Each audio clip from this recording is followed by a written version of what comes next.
Shalom, and I would like to welcome everybody to the Hebraic Heritage Ministries Yeshiva Discipleship Program. We are going to be doing a teaching in this session on the subject of who is the house of Jacob. In looking at this subject and answering this question, we need to understand that there is a literal house of Jacob who is at Mount Sinai, as written in Exodus chapter 19, verse 3. And Moses went up unto God, and the Lord called unto him out of the mountain, saying, Thus ye shall say to the house of Jacob. This would be the literal house of Jacob. However, we're told in Luke chapter 1, verse 33, that Yeshua will reign over the house of Jacob forever, and of his kingdom there will be no end. Yeshua is going to reign over the redeemed house of Jacob forever. Christianity commonly calls the redeemed house of Jacob those saved and who have accepted Yeshua as the Messiah and thus become a part of his family. We need to realize that the Scripture talks about a literal house of Jacob and a redeemed house of Jacob. And in this session, we are going to examine the association and connection between the two. It is because traditional Christianity hasn't understood the relationship between the literal house of Jacob and the redeemed house of Jacob.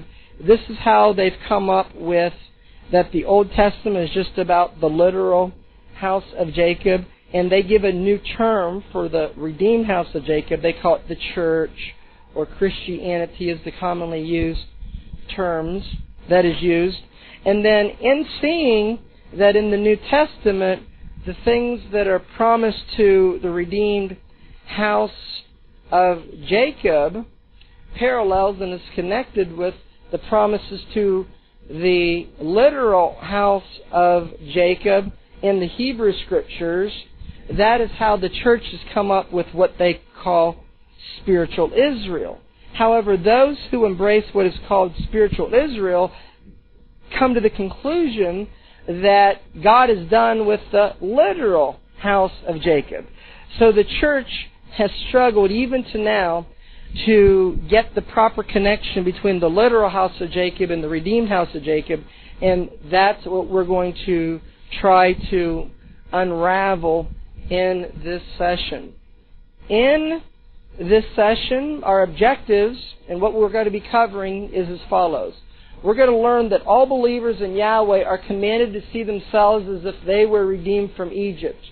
Number 2, we're going to learn that the literal house of Jacob, who were redeemed from Egypt, consisted of the physical descendants of Abraham, Isaac, and Jacob, and also a mixed multitude who sojourned with them. Number 3, we're going to learn that the literal house of Jacob were saved or redeemed by the grace of Yahweh when they, by faith, put the blood of the Lamb upon their doorposts. Number 4, we're going to learn that one Torah was given to both the physical descendants of Abraham, Isaac, and Jacob, as well as the mixed multitude who sojourned with them. Number 5, we're going to learn that the literal house of Jacob was divided into two houses known as the house of Israel, or the northern kingdom, or Joseph, or Ephraim, or the 10 tribes, and the house of Judah, or the southern kingdom. And this happened after the reign of King Solomon. We're going to learn, number 6, that the literal house of Jacob is likened in the Bible to an olive tree.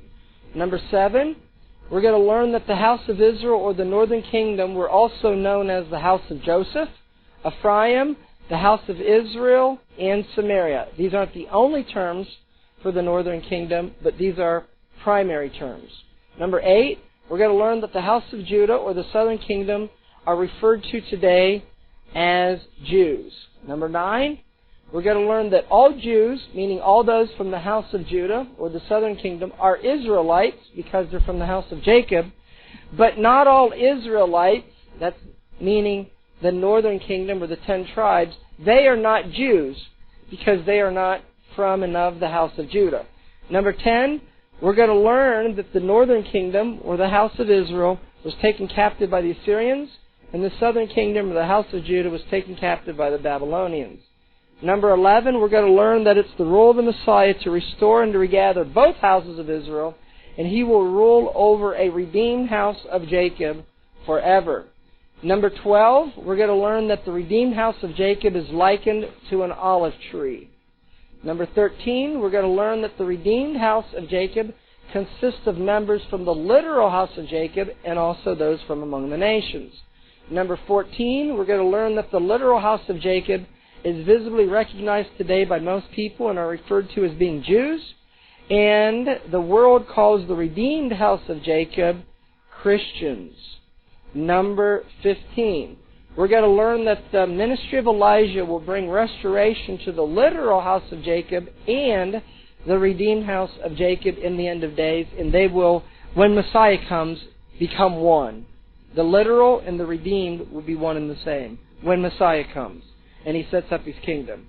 Number 16, we're going to learn that the literal house of Jacob will unite with the redeemed house of Jacob and return to the land of Israel in the end of days.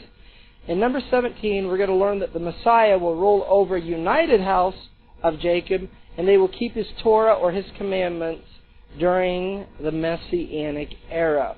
That's what we're going to learn, so let's look at the Scriptures which teach us these things. In 1 Corinthians chapter 10, verses 1 through 4, Rav Shaul, or the Apostle Paul, who is writing primarily to non-Jewish believers in Yeshua's Messiah, starts out by telling them that they should not be ignorant that all our fathers were under the cloud and that they all passed through the sea. And they were all immersed unto Moses in the cloud and in the sea. They did all eat the same spiritual meat. They did all drink the same spiritual drink. I want you to notice that Paul emphasized, and he uses the word all 5 times.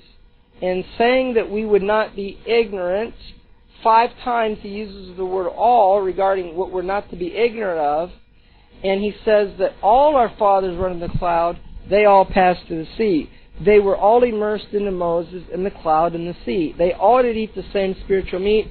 They all did drink the same spiritual drink. What event is Paul referring to? He's referring to the historical Egyptian redemption.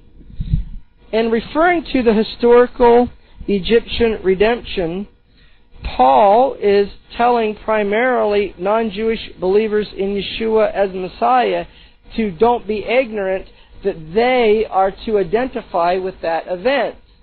Then he goes on to say in 1 Corinthians chapter 10, verse 4, at the end of the verse, for the rock that followed them was the Messiah. It was the Messiah who brought and redeemed His people out of Egypt. So, if we do what Paul instructed these primarily non-Jewish believers to do, when he says, don't be ignorant that all our fathers passed the sea, do you realize that all our fathers passed through the sea is not literally true? Because my father and my grandfather didn't literally come out of Egypt. The Apostle Paul's father and grandfather didn't literally come out of Egypt. And your father and grandfather didn't literally come out of Egypt. So, if our father and grandfather didn't literally come out of Egypt, why does he tell us, don't be ignorant that all of our fathers came out of Egypt? It is because it is a Torah or a Hebraic concept.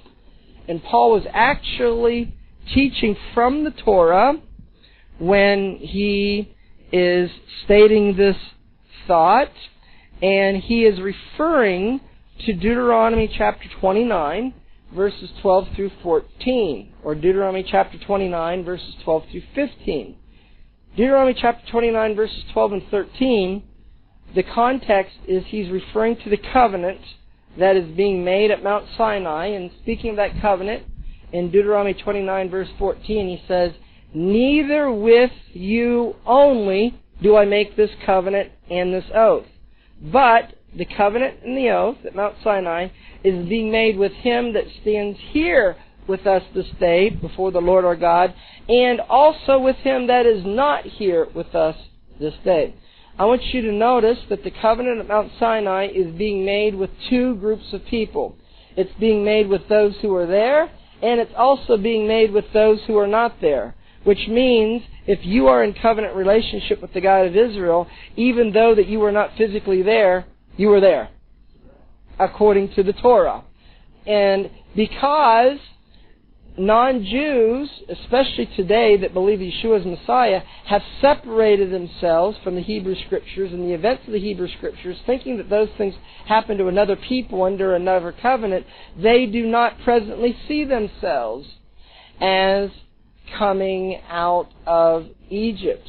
That's why Paul made a special point to tell and to say, don't be ignorant, that the God of Israel sees, and you need to see yourself as if you actually did come out of Egypt. This same thought is also expressed in Exodus chapter 13, verse 8, which says, "And you shall show your son in that day." This is referring to the commandment regarding the telling of the events of the historical Egyptian redemption, which we celebrate through Passover. And the commandment is to tell your son in that day that this is being done because of that which the Lord did for me when I came forth out of Egypt. But you realize the son in that day did not literally come out of Egypt, but there's a commandment in the Torah to tell your son that that event happened to him. That you're to tell him in that day. Well, in that day is also an allusion to Messianic times, because the term for the Messianic era is the day of the Lord. And this is idiomatically referred to as in that day, or at that time, speaking of the day of the Lord or Messianic times. So therefore, when Messiah returns and sets up His kingdom, we will be celebrating Passover. And we are also instructed to tell our sons that the redemption happened to them. But we're told in Jeremiah chapter 16, verses 14 through 16, that in Messianic times, when we are talking about the redemption, it won't be from Egypt. It's the end of the exile of the end of days, on how the God of Israel gathered His people from all the nations where they were scattered. So, telling your son in that day that he came out of Egypt is not literally true. If it's not literally true, why is it a Torah commandment to tell your son that he did come out of Egypt if he literally didn't? It is because it is a Torah or a Hebraic concept. Well, if we do what the Apostle Paul wrote that non-Jewish believers in Yeshua's Messiah should do, which is to see themselves as if they came out of Egypt, that means when you and I, as believers in Yeshua as the Messiah, when we came out of Egypt, do you know where we went to? We went to Mount Sinai. And it tells us in Exodus chapter 19, verse 3, that at Mount Sinai was the house of Jacob, as it is written. And Moses went up unto God, and the Lord called unto him out of the mountain, saying, Thus you shall say to the house of Jacob, and tell the children of Israel. Well, from watching movies like the Ten Commandments and from going to Sunday school class, I wrote in my mind that those who came out of Egypt were the Jews, and those that came out of Egypt was the physical descendants of Abraham, Isaac, and Jacob. And one day, the God of Israel opened up my eyes, and He showed me from Exodus chapter 12, verses 37 and 38, that it was more than just the physical descendants of Abraham, Isaac, and Jacob who came out of Egypt. For we're told in Exodus chapter 12, verse 38, that a mixed multitude went up also with them. But wait a second. How is the mixed multitude regarded and referred to as a part of the house of Jacob, which is what is said in Exodus chapter 19, verse 3? Well, that being the case, when Exodus 19, verse 3 is speaking about the house of Jacob being at Mount Sinai, those who were actually there were the physical descendants of Abraham, Isaac, and Jacob, who put the blood of the lamb upon the doorpost, as well as the mixed multitude, that is the non-physical descendants of Abraham, Isaac, and Jacob, who put the blood of the lamb upon the doorpost. But how does the mixed multitude, that is the non-physical descendants of Abraham, Isaac, and Jacob, how are they referred to as a part of the house of Jacob? The answer is the mixed multitude is regarded as being strangers, sojourners, adopted, or they were grafted in. Well, at Mount Sinai then, did the God of Israel tell Moses, now Moses, I want you to take the physical descendants of Abraham, Isaac, and Jacob and put them on one side of you, and I want you to put the non-physical descendants of Abraham, Isaac, and Jacob on the other side of you, because I'm going to make things a little bit more easier for the non-physical descendants of Abraham, Isaac, and Jacob. I've just got to give them 2 commandments. They're supposed to love me and love everybody else. Is that what he did? No. What he did was, the commandments that were given at Mount Sinai was both for the physical descendants of Abraham, Isaac, and Jacob, as well as the non-physical descendants of Abraham, Isaac, and Jacob. For we're told in Numbers chapter 15, verses 15 and 16, that one ordinance shall be for you of the congregation, and also for the stranger that sojourns with you, in this case the mixed multitude. And this is to be an ordinance forever in your generations. As you are, that is the native born, or the physical descendants of Abraham, Isaac, and Jacob, as you are, so shall the stranger be before the Lord. One Torah and one manner shall be for you, and also for the stranger that sojourns with you. Therefore we're told, here in Numbers chapter 15, verses 15 and 16, that it's an ordinance forever that the native born and the stranger, the sojourner, is to have one set of instructions for both of them.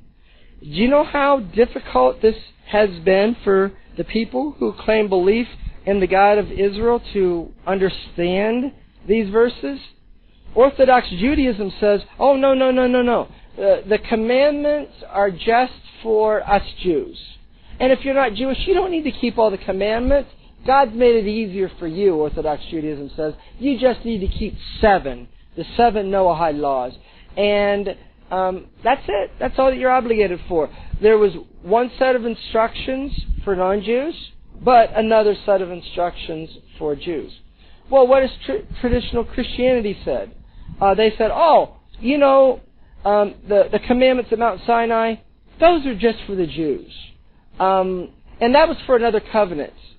It's not for Christians because, we just got 2 things that we need to do, and if we just do these 2 things, that means we've done all the other.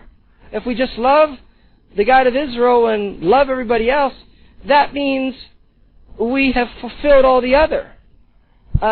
Does that mean, let's think through what they say. Does that mean if you help an old lady across the road, which is like being nice to your neighbor, that if you help an old lady across the road, that you just ate kosher? All the commandments fall under the category of loving your neighbor, telling you how you love your neighbor, telling you how you love the God of Israel. But in order to show the God of Israel that you love Him and show your neighbor you love Him, you got to do the other commandments. Because that's your detailed instruction about how you actually love the God of Israel and love your neighbor. Well, Messianic Judaism has a difficult time with this too, because they say, well, the Torah, the commandments, that's just for native-born Jews and Jewish believers. But if you're a non-Jew, it's really okay. And no, you're encouraged to eat pig. You're encouraged to keep Christmas and Easter. And it's better for you if you stay in your church and follow the Pope. This following the Torah is just for us Jewish believers. But you know what? I kind of think that Numbers chapter 15, verses 15 and 16, where it says one Torah is for the native born and for the stranger, I think that's what it means. And so I think that the same commandments were given to me, because I'm in covenant relationship with the God of Israel, as was given to the physical descendants of Abraham, Isaac, and Jacob. In redeeming the children of Israel out of Egypt, we are told that it was done by the God of Israel having grace upon His people in delivering them. In Exodus chapter 3, verses 20 and 21, it says, I will stretch out my hand and smite Egypt with all my wonders, which I will do in the midst thereof. And after that He will let you go. And I will give this people favor. The word favor there in the Hebrew is chen, which means grace. I will give this people grace, that is the Strong's number 2580, in the sight of the Egyptians, and it will come to pass that when you go, you will not go empty. So how were they delivered? By the grace of the God of Israel. But even though His grace was present, did every physical descendant of Abraham, Isaac, and Jacob come out of Egypt? The answer is no. It was just those who put the blood of the Lamb upon the doorpost. So even though His grace was present, it also required something besides grace. It required faith. And the faith was acting upon what was delivered to the people from Moses, that came ultimately from the God of Israel, and that was they were to put the blood of the Lamb upon the doorpost. Why was that such an act of faith? Because Egyptian society had many gods, and one of their many gods, they regarded a sheep as an Egyptian god. So therefore, it would not be what they would call today politically correct to take something that somebody else regards as their god and to go out and use it for your endeavors. And a belief that's outside and would become in conflict with how they viewed it from their religious perspective. And so it did require an act of faith. In Exodus chapter 12, verse 3 and verse 7 it is written, Speak to the congregation of Israel, saying, In the 10th day of this month they shall take to them every man a lamb, according to the house of their fathers, a lamb for a house. And they shall take of the blood and strike it on the two side posts and on the upper doorposts of the houses wherein they shall eat it. I want you to realize then the way in which the God of Israel, which earlier in this session we looked at 1 Corinthians chapter 10 verse 4. Who was it that brought the children of Israel out of Egypt? It was Yeshua the Messiah. He was the rock that followed them. So how did Yeshua redeem His people from Egypt? He did it by grace through faith. Therefore, it's the Torah that teaches that redemption comes by grace through faith. Therefore, in Ephesians chapter 2, verse 8, where it says, For by grace are you saved through faith, and that not of yourselves, it is the gift of God. This is not a New Testament concept. It is only affirming what the Torah teaches in the way in which the God of Israel delivered His people from Egypt.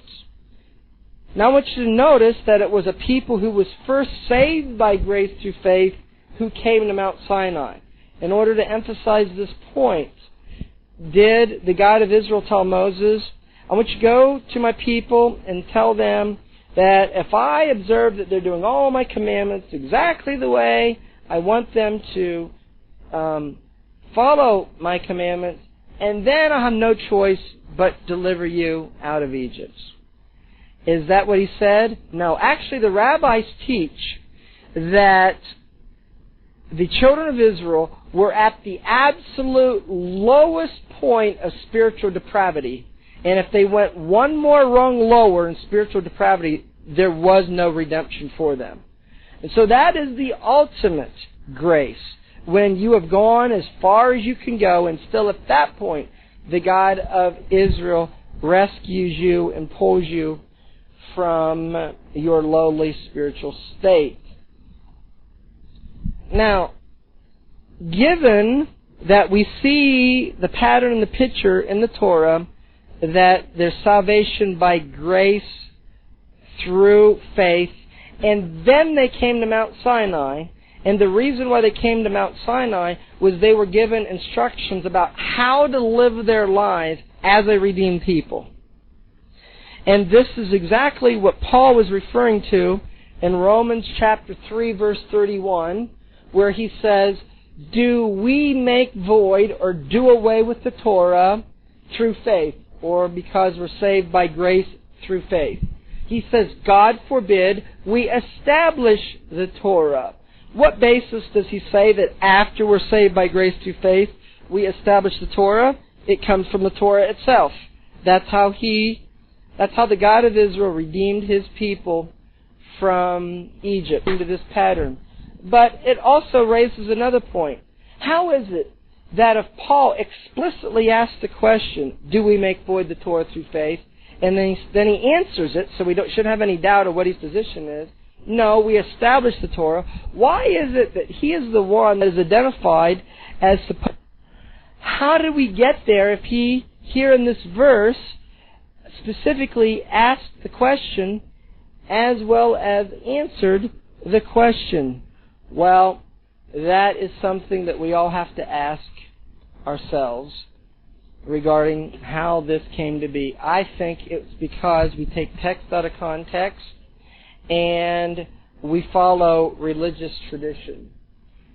Now, in John chapter 1, verse 29, we're told that Yeshua is the Lamb of Elohim which takes away the sins of the world. And then in John chapter 14, verse 15, Yeshua said, if you love me, keep my commandments. Notice he didn't say, if you want to be saved, keep my commandments. He says, if you love me, keep my commandments. Love is something that is associated with a relationship and an intimate relationship. What he's saying is, if you follow me, if you are going to have an intimate relationship with me, then I want you to keep my commandments. You know how difficult this has been for traditional Christianity to understand what Yeshua was referring to when he said, if you love me, keep my commandments? They say, commandments, commandments, keep commandments. I wonder what he means. What in the world are commandments? And so they form a committee to investigate it, what keeping the commandments means. And all of a sudden, after studying it for a while, the committee comes back and they says, oh, we know what keeping the commandments means. It means loving Yahweh and loving everybody else. That's what he meant. Well, let's examine that thought process for a moment. Let's say, for the sake of argument, that I'm Moses. And knowing that I'm Moses, I've come down from Mount Sinai. I've been with the God of Israel up on the mount. And I have an announcement to make to you, and that is, I have commandments that I've received from the God of Israel on Mount Sinai. Would everyone know what Moses was referring to when he says, I have commandments? If we would recognize that Moses was referring to the Torah, how come if one greater than Moses, that is Yeshua the Messiah, says, love me, keep my commandments, and all of a sudden we get amnesia? A commandment. What in the world in the Bible is a commandment? Now let me do some heavy research now and see what a commandment is. Well, when Yeshua said, John chapter 14, verse 15, if you love me, keep my commandments, he was actually quoting from Exodus chapter 20, the chapter on giving the Ten Commandments. And in Exodus chapter 20, verse 2, it says, I am Yahweh your Elohim, which have brought you out of the land of Egypt, out of the house of bondage. So the one that brought the children of Israel out of Egypt, and what are we told in 1 Corinthians chapter 10, verse 4? The rock that followed them was the Messiah. So the Messiah who brought the children of Israel out of Egypt, in verse 6, he says, I show mercy, that is grace, I show mercy unto thousands of them that love me and keep my commandments. It is at Mount Sinai where you first see the phrase in the Bible, love me and keep my commandments. And it's referring to keeping the commandments that were given at Mount Sinai. So when Yeshua said, if you love me, keep my commandments, he is saying several things. First of all, he's making claim that he's the one that gave the commandments. He is the lawgiver. Now, the commandments being given to the nation of Israel was willed by the Father, but the Messiah executed the will. He actually went and did it. So Yeshua is stating that he is the lawgiver because he's calling them my commandments. He is referring, therefore, to the Torah. If you love me, follow the Torah. Because you know what happens if you don't follow the Torah? 1 John chapter 3, verse 4, sin is the transgression of the law. Because if you don't follow the law, you transgress the law, and if you transgress the law, you sin.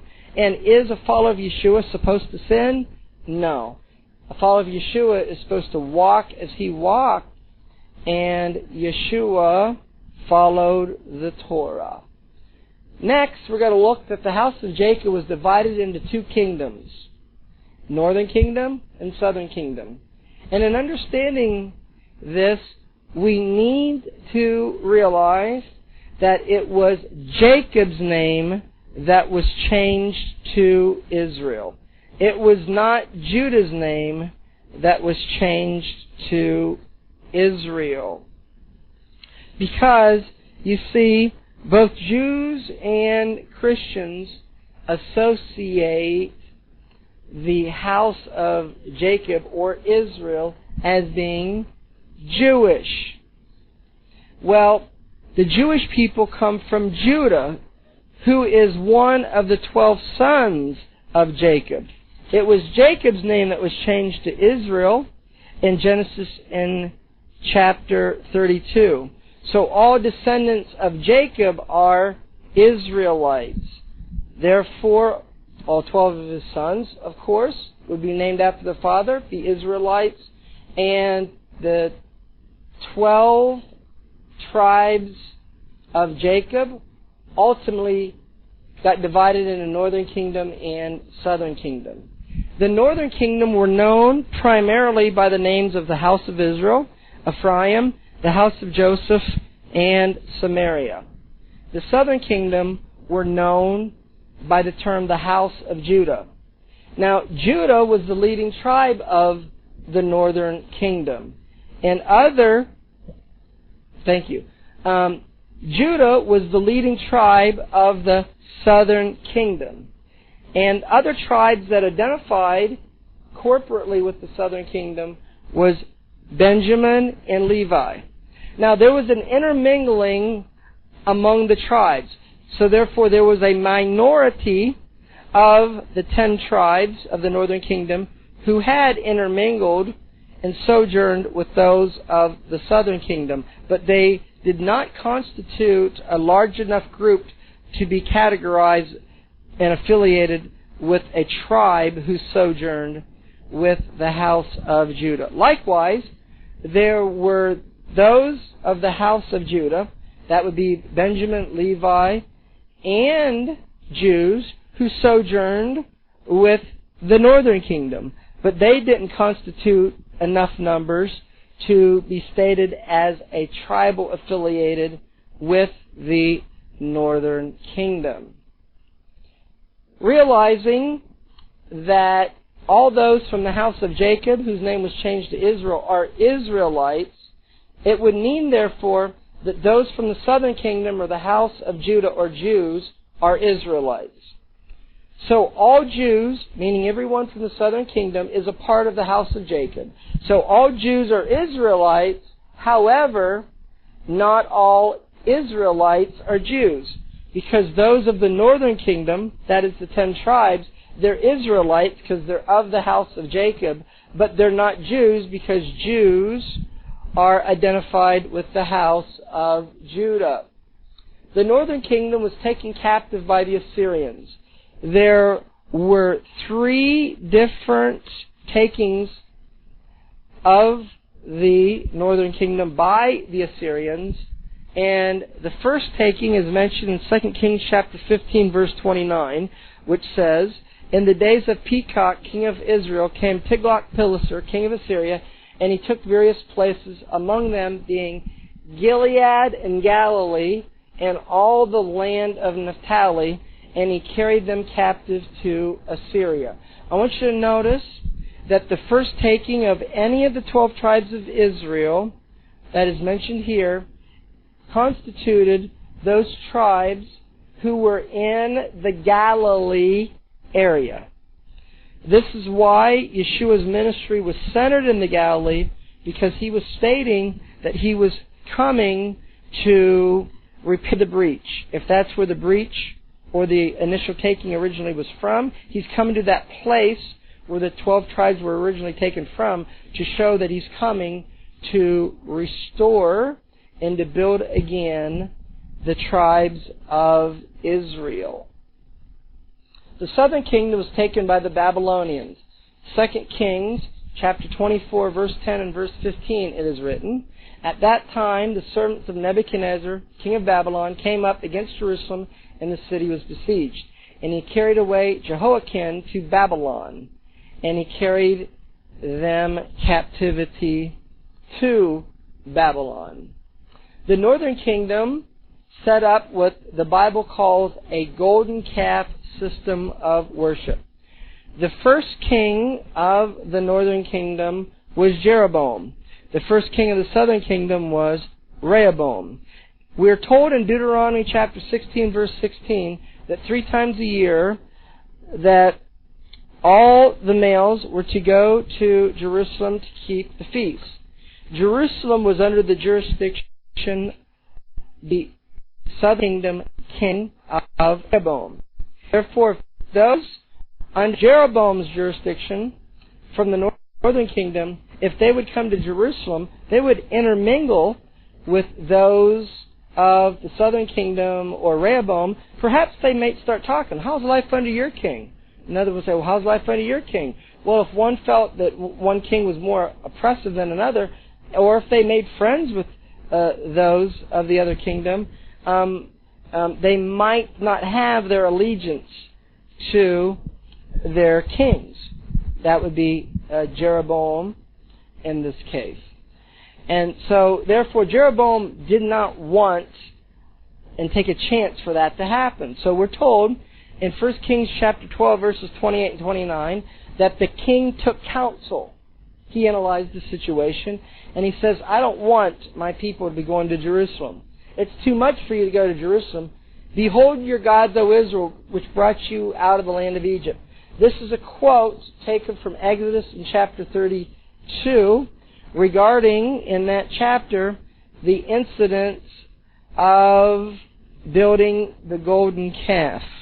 This is a quote from Exodus chapter 32 and verse 4, and it's causing the reader to take note that what Jeroboam is doing is likened unto what the children of Israel did in the wilderness when they built the golden calf. This is a golden calf system of worship. So he set up one place of worship in Bethel, and the other he put in Dan. Now Bethel in Hebrew means the house of God. I look at it this way. They called that place that they set up the house of God. But the other place is called Dan, which comes from the Hebrew word din, which means to judge. They called it the house of God, but the God of Israel was going to judge it. The book of Hosea is written as a prophecy unto the northern kingdom, speaking of their judgment for breaking the covenant at Mount Sinai, as well as their restoration and their reunification with the house of Judah. And in Hosea in chapter 1, we're told that there was a marriage that took place between Hosea and Gomer, and there are 3 children that are mentioned in Hosea chapter 1, and the first of the 3 children in Hosea chapter 1 verse 4 is named Jezreel. Jezreel means God will sow or God will scatter. And it's a prophecy that the northern kingdom would be sown or scattered among the nations. You see, the God of Israel mentioned when He brought His people to Mount Sinai that when you go into the promised land, that you are to not take after the ways of the people in the land. They'll become a snare and a trap for you. But in reading the Bible, what are we told when they went in, what they did? They made like the people around them. So the God of Israel says, okay, that's what your heart desire is to be like the people around you. That's my judgment upon you. You're going to be assimilated and you're going to become just like the people who you are desiring to be like. That is the meaning of Jezreel. The second child in Hosea chapter 1 verse 6 is named Lo Ruhama. Lo in Hebrew is not. Ruhama means mercy. So the second child is named No Mercy. The third child in Hosea chapter 1 verse 9 is named Lo Ami. Lo in Hebrew is not. Am in Hebrew is people. Ami is my people. So the third child is named Not My People. Well, how many of you know that if the God of Israel says to you, I'm not going to show you mercy, and you are not my people, that's not what we would call good news? However, we see a pattern in the Bible that when the God of Israel pronounces harsh words or judgment, He always ends it with words of comfort or mercy. We see this pattern in Revelation chapter 2, in Revelation chapter 3 regarding the seven churches. It begins by saying, this is what I have against you. But at the end it says, but he who overcomes. And this is a pattern, I believe, in how we are to handle our children. If we're going to rebuke them, make sure that it's followed up with words of, I love you. Because you need to let your child know that what you're doing to them, you're doing it in the context of the love that you have for them. So after, here it says, no mercy, not my people. It says in Hosea chapter 1 verse 10, yet,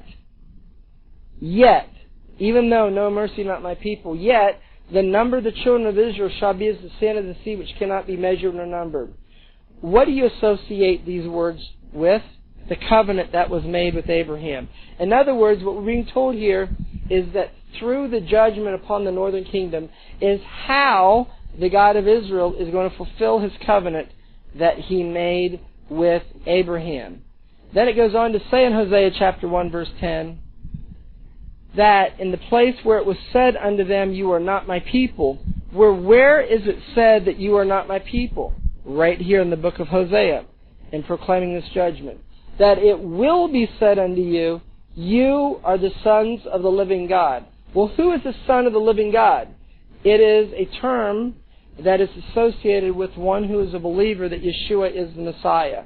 John chapter 1 verse 12 says, as many as received Him, that is Yeshua the Messiah, to them gave He power to become the sons of God, or sons of the living God, even to them that believe on His name. We are told in Luke chapter 1 verse 33 that Yeshua is going to rule and reign over a redeemed house of Jacob forever, as it is written. And He, that is Yeshua, shall reign over the house of Jacob forever, and of His kingdom there will be no end. I want you to notice the name of the family of Yeshua the Messiah that He's going to rule and reign over. It is the house of Jacob. You know what that means? You better be a part of the house of Jacob, or else He's not going to rule and reign over you. But before you get nervous regarding that statement, I have very good news for you, and that is, whether you realize it or not with your mind, that the name of the redeemed family in Yeshua the Messiah is the house of Jacob. So whether in believing Yeshua is the Messiah, whether you know or realize that that is the name of your family or not, that really is the name of your family.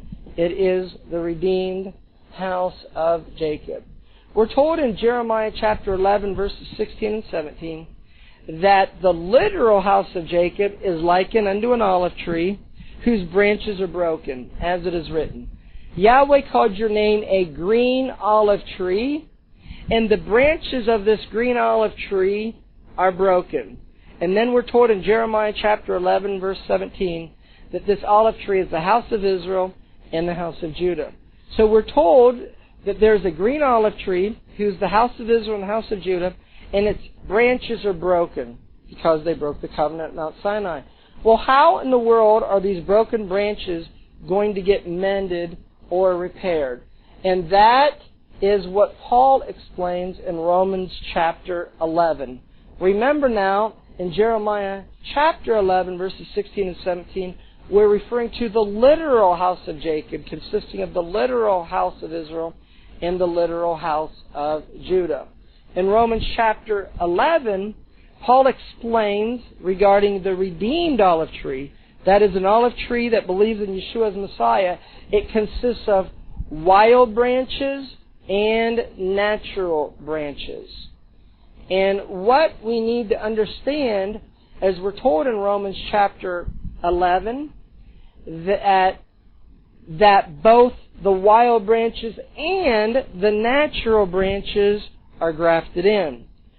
We are told in Romans in chapter 11 and verse 17 that the wild branches are grafted in, and many non-Jews are familiar that they are grafted in. But what we have missed in our understanding is that we're told in Romans chapter 11 verse 24 that when the natural branches believe, they will be grafted into their own olive tree. So do you realize that all believers in Yeshua as the Messiah are grafted in? And see, because we haven't been taught, it hasn't been emphasized that the natural branches are grafted in when they believe, there are some non-Jews who have it in their mind that they think that somehow they're second class to the nation of Israel or even Jewish believers because we're just only grafted in. You're like the real thing. No, both are just grafted in. Romans 11 verse 17, the wild branches. Romans 11 verse 24, the natural branches. Now I'm going to show you something very interesting regarding the term that is used for this grafting process. It is spelled in English S-C-I-O-N, which is related to the Hebrew word zion. So the term for when the graft actually takes place is zion, or we more commonly say it in English, Zion. So when and how is this olive tree going to be made one in Messiah? It happens through the birth and the creation of Zion in the end of days. Next, we need to realize that the new covenant was only made with the house of Israel and the house of Judah. You see, virtually all of non-Jewish believers in Yeshua as the Messiah, who refer to themselves as Christian, understand that we are in the new covenant. And when Yeshua shed His blood on the tree, He ushered in the new covenant. But we do not associate and identify with who this new covenant was made with. The new covenant was only made with the house of Israel and the house of Judah. And how do you become a part of that covenant? We just went over it in Romans 11. You got to be grafted in. So if you are in the new covenant, which was only made with the house of Israel and the house of Judah, and you are grafted into the covenant, guess who you become a part of? The house of Israel or the house of Judah. Now, if you are a Jewish believer in Yeshua as Messiah, you are grafted into the Jewish side of the family. That is the redeemed house of Judah. If you are non-Jewish, you are grafted into the non-Jewish side of the family, which is the redeemed house of Israel. So Paul is referring in Romans chapter 11 to ultimately the believers in Yeshua as the Messiah, consisting of the redeemed house of Israel and the redeemed house of Judah. Now let's focus our attention on the non-Jewish side of the family of Yeshua as the Messiah. That would be the redeemed house of Israel. It would consist of two groups of people. Remember the prophecy in Hosea chapter 1 that those who were not a people were going to become sons of the living Elohim? That prophecy was to a literal physical people. In order for that prophecy to be fulfilled, there must be present believers in Yeshua as the Messiah who are physical descendants from the northern kingdom. However, you remember when the God of Israel brought redemption to His people, bringing them out of Egypt, that there was also those who were not physically descended from Abraham, Isaac, and Jacob, the mixed multitude that the Torah teaches, that were permitted to participate in the redemption. That was primarily to and for the fulfillment of the covenant made with Abraham, Isaac, and Jacob. Therefore, in that same pattern, in the renewed covenant, those from among the nations are permitted to accept the redemption that Yeshua provided when He shed His blood on the tree. And the book of John refers to all those who would do that as whosoevers. For whosoever would believe that Yeshua is the Messiah would have everlasting life. That we have those from the nations, when they believe that Yeshua is Messiah, they become members of the redeemed house of Israel. That is the non-Jewish side of the family. That being the case, realizing that the redeemed house of Israel consists of non-Jews who are physically descended from the northern kingdom and non-Jews who are physically from the nations, would an individual non-Jewish believer in Yeshua as the Messiah know whether they were physically descended from the northern kingdom or from the nations? An individual believer would not. But would it matter as it relates to being a member of the family of Messiah whether you are physically from the northern kingdom or from the nations? And the answer is no. Why would it not matter as you as an individual whether you are physically descended from the northern kingdom if you're not Jewish or from the nations? It's because the congregation of Messiah is a family of firstborn. Hebrews chapter 12 verse 23. You've come to the general assembly and congregation of the firstborn. Now in the Torah, the firstborn has the birthright. And in 1 Chronicles chapter 5 verse 1, it says the birthright was given to the sons of Joseph, the sons of Israel, and genealogy is not to be reckoned after the birthright.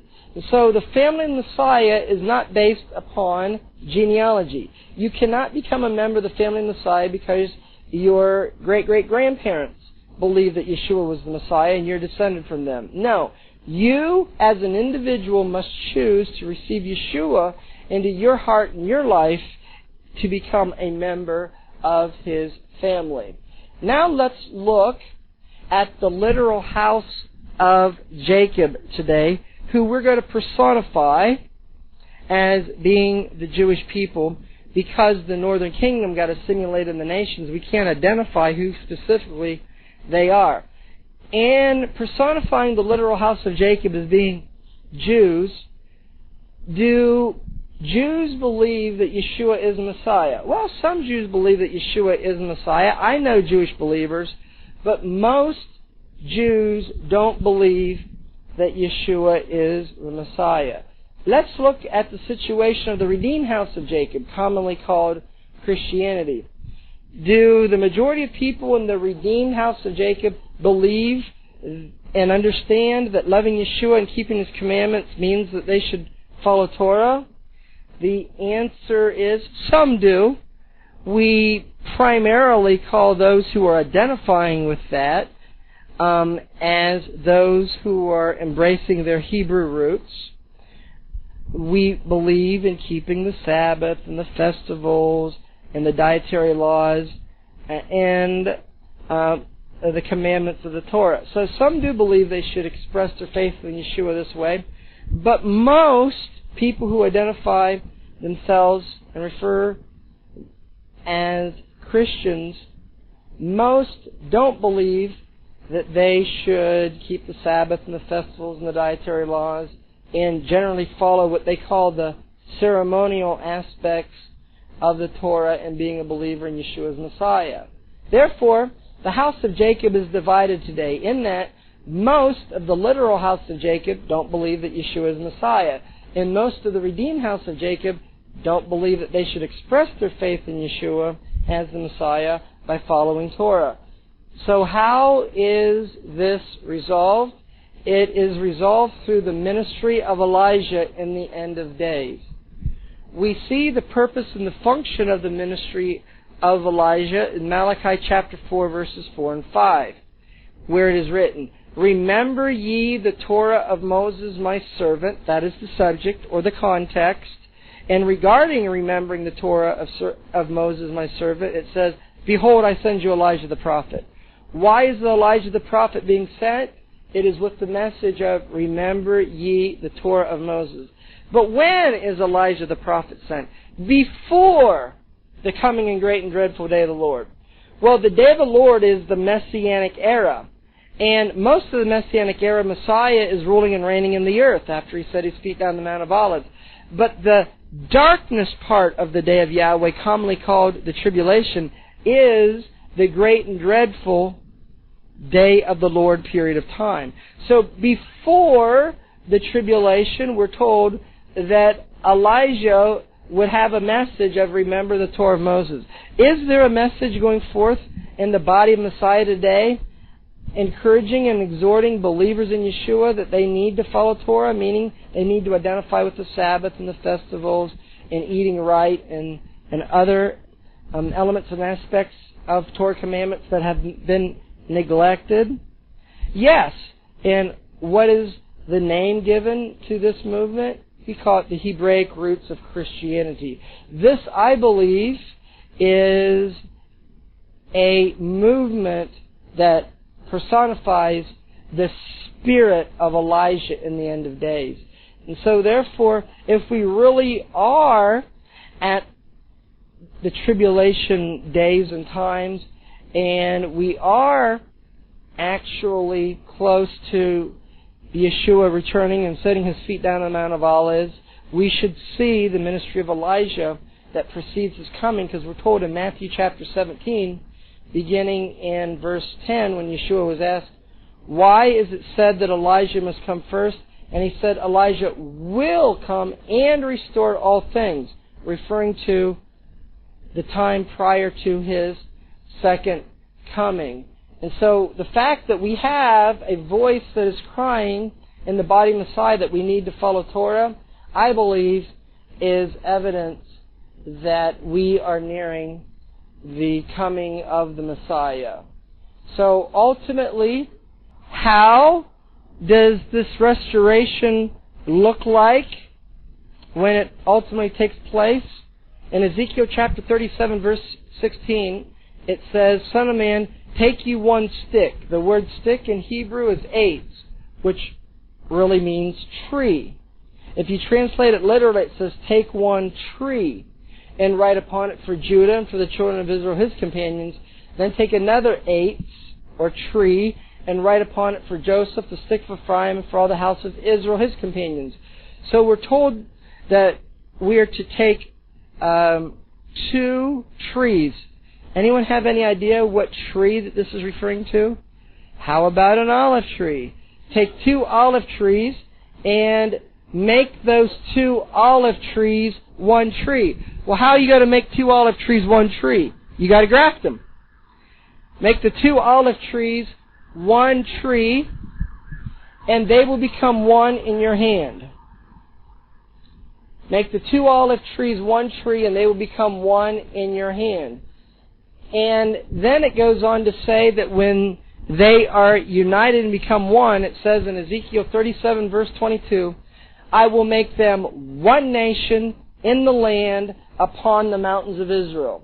The mountains of Israel is also referred to in the Bible as Judea and Samaria, and it's commonly called in the Western world the West Bank. This is one of the designated places for the return of the exiles, and that is upon the mountains of Israel. Well, what do we know about the mountains of Israel? The mountains of Israel is where the settlers are, and this is the area which Israel is negotiating to create and make a Palestinian state. And when they do that, the settlers upon the mountains of Israel will then have to be removed from their homes, even as those in the Gaza were removed from their homes in August of 2005. It is also upon the mountains of Israel where the Gog-Magog invasion takes place. And so the very place that the world wants to create a Palestinian state and to remove Jews from their homes is one of the designated places that the God of Israel says, when I end the exile and gather my people from all the nations where I've scattered them, I'm going to bring them back to that very place as a statement that I am King of the universe. I do govern the affairs that happen upon the earth. Kings of the earth are subject to me and my will, and I'm going to show the world that I made a covenant with Abraham, Isaac, and Jacob, and I'm going to bring my people back to the mountains of Israel. This takes place in the context of what the Bible calls in Isaiah in chapter 34 and verse 8, the mountains. This is in the context of what the Bible calls in Isaiah chapter 34 verse 8, the controversy of Zion. And ultimately, when the exiles of Israel are gathered back to, among other places, the mountains of Israel, when northern kingdom and southern kingdom are united, when they've been grafted together and made one, this is a work of the Messiah, and He's going to set His feet down on the Mount of Olives when this reunification takes place. He's going to set up His kingdom, and the redeemed of Israel will be the head of all nations, and their job task is to teach Messiah's Torah to the nations. For it is written in Ezekiel chapter 37, verse 24, and David my servant shall be king over them, and they will have one shepherd. They will walk in my judgments, observe my statutes, and do them. Notice that there's going to be one king and one shepherd. Judaism identifies the God of Israel as being the king of the universe. Christianity, through Yeshua, the Messiah, identifies Him with being the good shepherd. Notice they're going to have one king and one shepherd. And that one king and shepherd is Yeshua, the Messiah. He is going to rule and reign over a redeemed northern kingdom and southern kingdom, united. They're going to recognize that He's the Messiah, and they're going to be following His Torah. Thus, this is the understanding of who is the house of Jacob. There's a literal house of Jacob. There's a redeemed house of Jacob. Messiah redeemed the literal house, the lawgiver that gave the Torah to the literal house of Jacob at Mount Sinai. They broke His covenant, so He came and died, shed His blood to forgive the sins of the literal house of Jacob. And when they repent of their sins, accept Him as the Messiah, they become a part of His redeemed family, along with all the whosoevers in the world who also believe that Yeshua is the Messiah. And thus, the name of this redeemed family is the redeemed house of Jacob, known as the olive tree family of Messiah in Romans chapter 11. I pray that this message has been a rich blessing to you. Remember always these words from 1 John in chapter 2 and verse 6. He who says he abides in Him, he who says that he is a believer in Yeshua as the Messiah, ought himself so to walk even as He walked. And how did Yeshua walk or live His life?